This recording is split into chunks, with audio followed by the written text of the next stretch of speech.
Guys, Karu here. Trying something different today.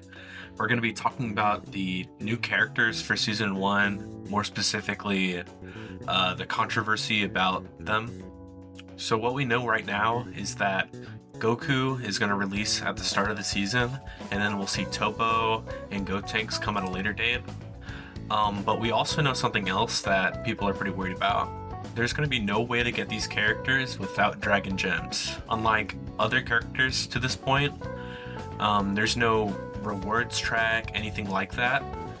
Basically, we're just going to have to either pay for the characters outright or somehow grind up enough Dragon Gems to get them.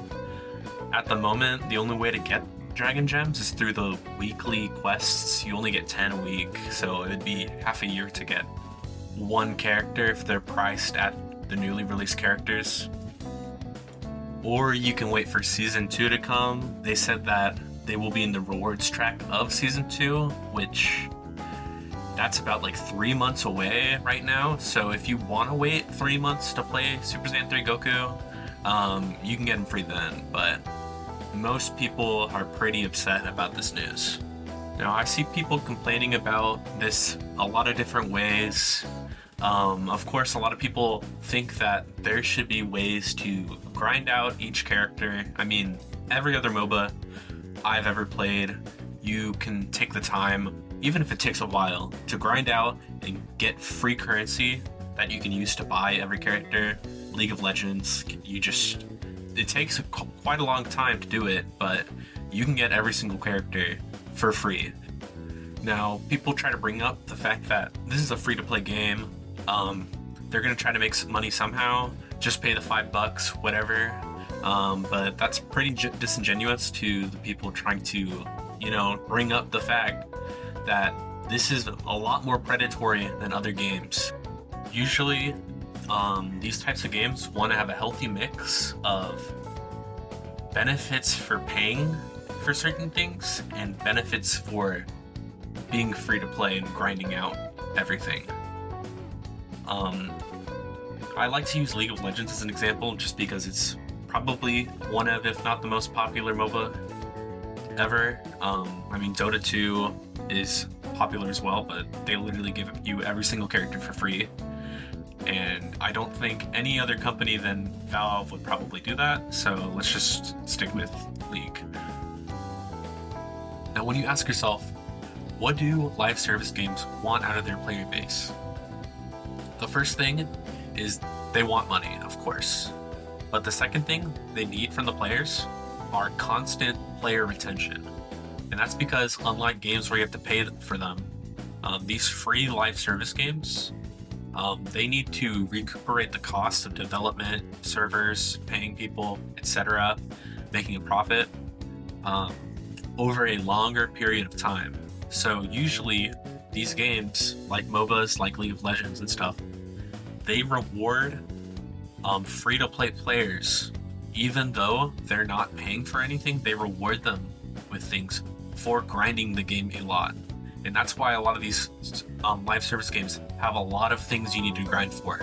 Because if you're not paying for it, they're going to try to get something out of you anyways by playing for it more than somebody who would pay for things, if that makes sense. Now, League of Legends does this by having a free-to-play currency called Blue Essence, where the only thing you can do with it is buy characters. That's not the only way to buy characters. If you're pay to win or pay to play, you can just buy the characters outright. But there is a slower process for those people who either just can't afford it or just don't want to pay money on a game. Now, right now in Gekishin Squadra, after you do your dailies, you go through the shop, you play a couple matches to get some extra hero memory. There's nothing really else for you to do for the day, unless you want to grind ranked or whatever. So that leads to a lot of people just saying, I'm going to play a couple matches and then I'm going to get off. Because there's not really anything else for you to do. It leads to, the slow server times people are talking about. They can't match for like a long period of time because they're playing tank. Now, I'm not saying that making a free-to-play currency would make those queue times any better, but it would certainly improve the amount of games people play a day. I'm sure they don't want people to just do their dailies and then leave, um, especially since it's a MOBA where they're trying to get a little bit more of a competitive side to the game than other Bandai Namco gachas.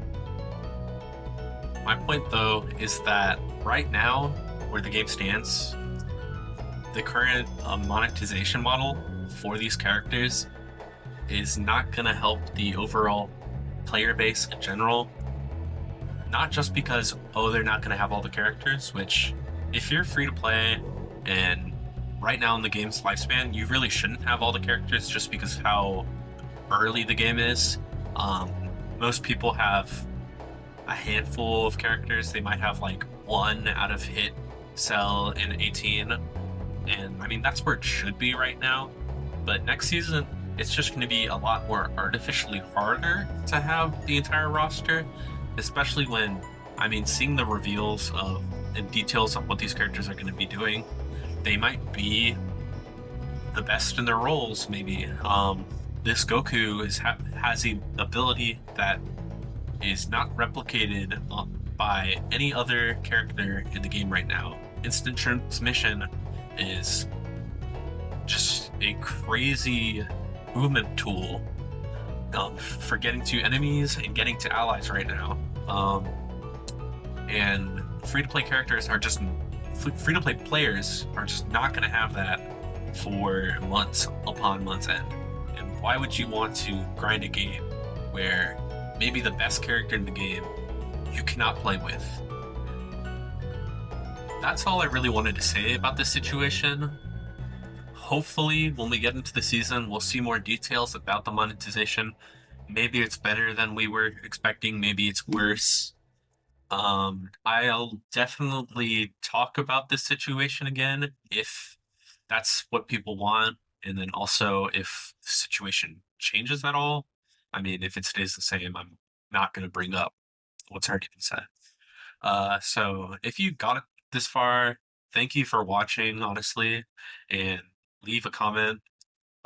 Just talk about what your take is for this. And if you guys like this style of content, let me know. If you want me to go back to either funny stuff or educational stuff, I mean, I'm down for everything. See you guys next time.